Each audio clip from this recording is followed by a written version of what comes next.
Hi folks, this is Dino Bob. We're here in a new challenge park, Teybidee. I haven't really got a good name for it yet. Anyway, so one of the first things I did was demolish the initial starting building and move to the corner of the map and put in two prefabs, uh, one with the guest generator and one with the park entrance kiosk. Dropped in a naked um, nursery and gave it the power it needed. And that was my setup. Um, this reduced the starting money a little bit, so it gave me a little bit more of a buffer.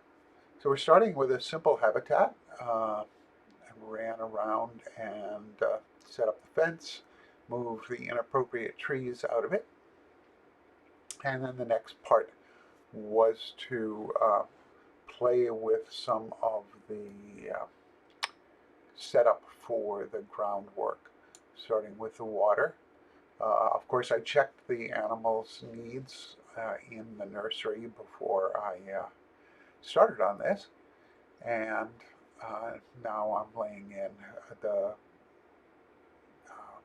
substrates, all to set it up as a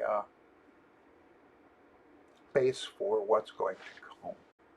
You can see that I'm mixing substrates from different environments. The animals don't care about this, and it allows you to do a lot more blending and get a little bit more variety in your groundwork. Uh, Obviously, not all of these textures, at least at the moment, are created equal in terms of how they blend with each other, how strong they apply. So keep an eye on it. It's better to build up slowly.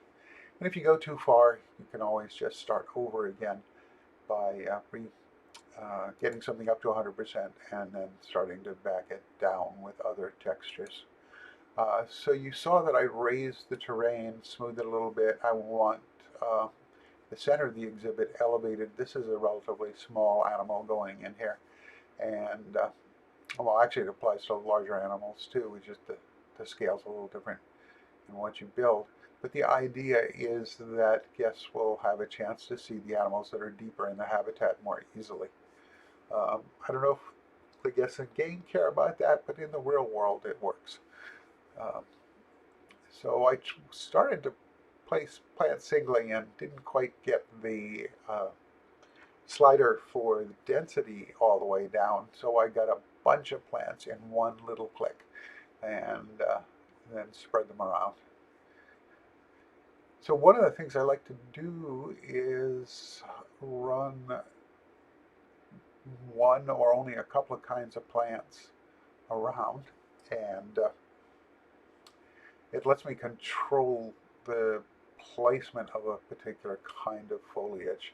And you also probably noticed when I put that last batch of trees down, they're very dense, and these guys are going down very dense too. So I'll be coming back and addressing that. The goal at this stage of the game is to get the density up and the kind of plants I want in.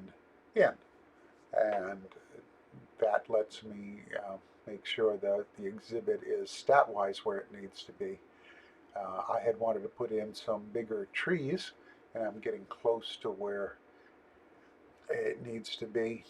So I'm doing a little bit of playing about placement and seeing how I feel about what the exhibit looks like. Um, Sometimes I don't pick the right tree. Anyway, so this is a coastal forest,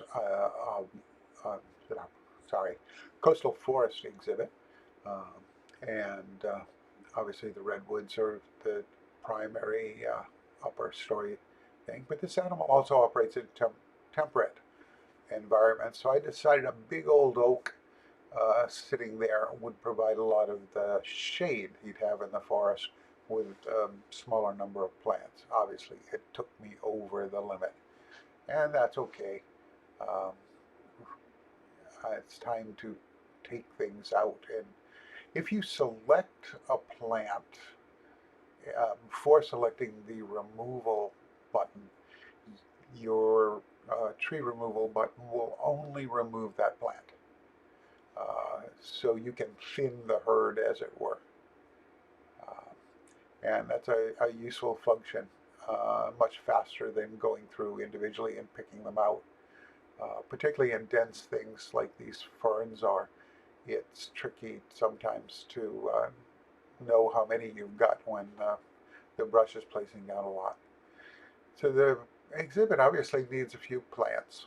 Um, One of my goals on this one, I mean rocks, it's got plenty of plants. One of my goals in this build for the zoo is to not have every exhibit be at its minimum until the park is fully built. I want to do judicious building, meet the animals' requirements, and then I'll be letting the park run so the park can make money. And so if you'll notice, we're running at not too much under 4 million.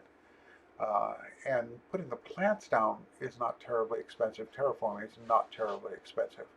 The animals aren't in here yet, so we're still spending all of this money and haven't run the park yet. Before I run the park, I'll want to get some animals in, because otherwise guests won't show up. Got to find a good place to place them. As soon as I do that, they'll be complaining about their food. Also, Nigel will show up with his pithy bits of wisdom or wit about the animals.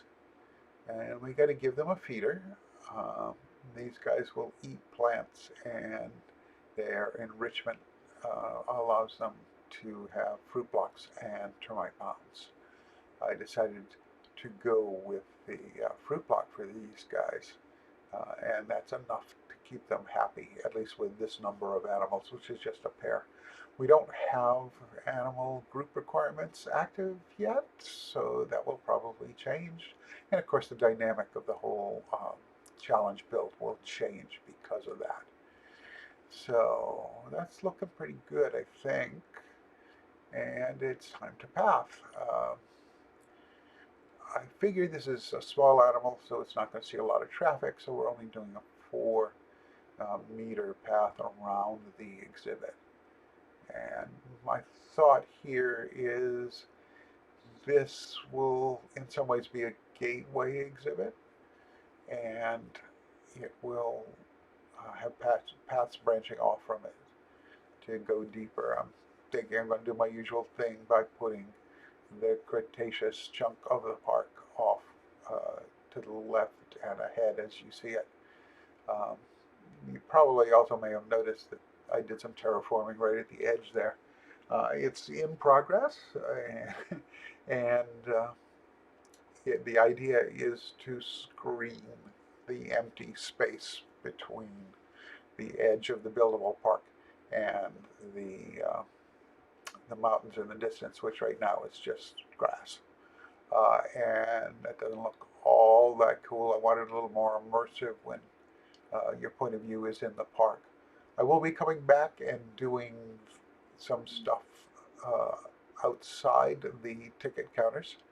Want to get a couple of animals in and start producing income before I start spending money on that kind of stuff.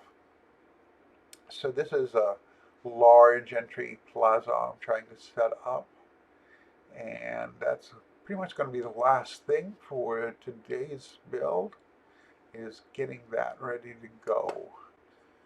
So it looks like it's getting to be where it needs to be to service this habitat, and that means it's going to be time to take out those sharp corners, because people will cut across them anyway, so you may as well pave them. It also looks a little more organic, which I think in the overview of these kind of maps looks better. So we're coming up, like I said, toward the end of this, and we'll take a look at our animals, wandering in the park a little bit, and then a quick overview of the habitat. I hope you enjoyed today's video, and we'll come back for some more. I'm hoping to be back on a weekly schedule with builds in this park, at least for a while. Possibly occasional things depending on what the devs update the game to. Thank you all for stopping by. And there it is, folks wandering around. They seem to be happy with it. Yeah, okay, that's going to be it. And I'll see y'all in another video. Take care and be nice to each other.